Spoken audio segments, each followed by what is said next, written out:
A pasted image of a signature may look official, but it cannot reliably prove who signed the document or whether someone changed the PDF afterward. For formal research approvals, certificate-based signing gives the file a stronger verification record. Here's how I sign a PDF using CitedEvidence. I open Google and search for CitedEvidence. I open the official website, sign in, and select Research PDF Tools from the left menu. For this demonstration, I am signing a research collaboration approval form before returning it to the project coordinator. Before uploading the document, I make sure it is the final version. All editing, page arrangement, redaction, and corrections should already be complete. Changing the PDF after applying a digital certificate may invalidate the signature. I click Upload and select the final approval form. If it is already saved inside CitedEvidence, I can choose it through Library. From the Security or Signing section on the left, I select the tool for digital certificate signing or Sign with Certificate.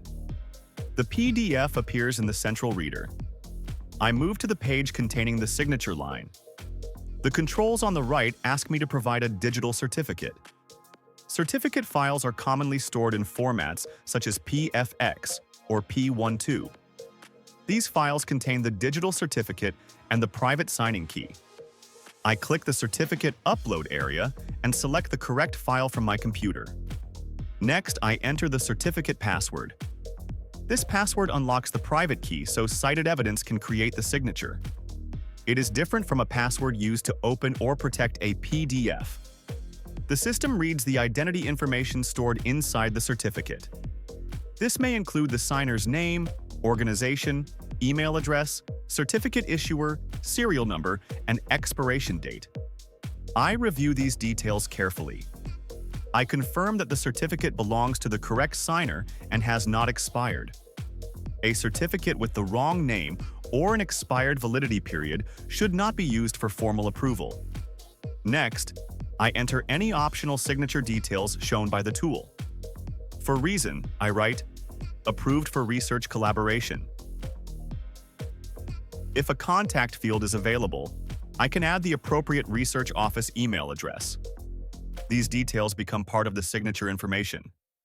Now I place the visible signature. I click and drag over the signature area on the approval page. I adjust the box so it sits neatly beside the supervisor or researcher name. I make sure it does not cover the date, form text, page number, or institutional stamp. The visible signature helps readers locate the approval. However, the visible appearance is not the main security feature. The certificate behind it creates the cryptographic signature that supports verification. Before applying the signature, I review the complete PDF one final time. I check the participant information, project title, dates, approval terms, and final page order. Once everything is correct, I click Sign and Download, or the equivalent signing button shown by CitedEvidence.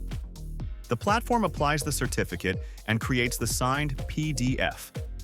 I download the result. Now I open it in a PDF reader that supports digital signature validation. The reader should show whether the signature is valid. It may display the signer's identity, signing time, certificate issuer, and whether the document has changed since signing. If someone edits the PDF afterward, the reader may warn that the document was modified after the signature was applied. This is the main advantage over using a scanned signature image. A signature image can be copied, resized, or pasted onto another document. A digital certificate connects the signature to the document and the signer's certificate. Certificate signing is also different from password protection.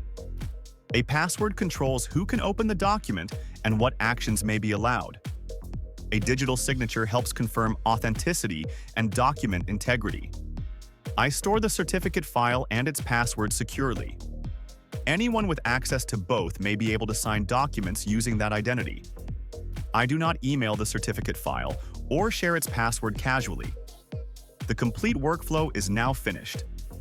I opened CitedEvidence, uploaded the final approval form, selected certificate signing, added the certificate, entered the password, reviewed the signer information, placed the visible signature, added the reason and location, signed the document, and verified the result. The form is now ready to return to the project coordinator as a digitally signed research document.